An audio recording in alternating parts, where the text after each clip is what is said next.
Hello guys, আসসালামু আলাইকুম। কেমন আছো তোমরা? আশা করি ভালো আছো।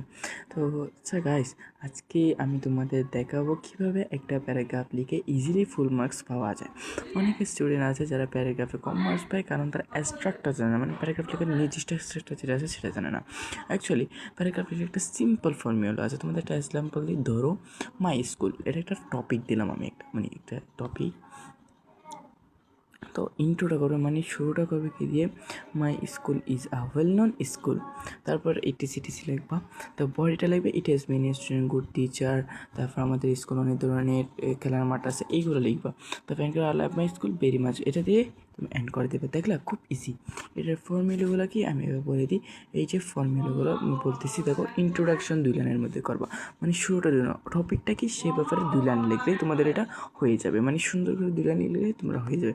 তবে মেইন বডিটা হয়তো 4 থেকে 5 লাইনের মধ্যে তোমরা লিখে দিলে এটা একটা সুন্দর, এটা ইজিলি একটা মাই স্কুল একটা টপিক হয়ে যায়।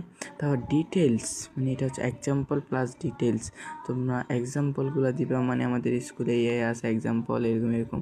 তারপর ডিটেলস দেবে। কনক্লুশন শর্ট এন্ডিংয়ে করে দিবা, মানে short, I love my school very much, it has most charming, এই ধরনের করে লিখে দেবে। দেখছো, এই 3টা ফলো করলে মানে তোমরা শিওর 100-100 পাবা, আমি বলতেছি তোমাদেরকে। 10-10 হোক, যাই হোক, পাবাই পাবো। তবে বোনাস টিপস দেখো, সিম্পল ইংলিশ ইউজ করো, মানে সবথেকে সিম্পল, যেমন I love my school very much, it has many student, good teacher, এই ধরনের ইংলিশগুলো তোমরা বারবার হচ্ছে ইউজ করার চেষ্টা করবা। তারপরে ক্লিন হ্যান্ড রাইটিং, একদম একটা কাটা ছেড়ে থাকতে না পারার মধ্যে এরকম লেখার চেষ্টা করবা। এবং লাইনগুলো মেনটেন করো, মানে লাইনের ফাঁকা রাখবা, এক কলম করে ফাঁকা রাখবা।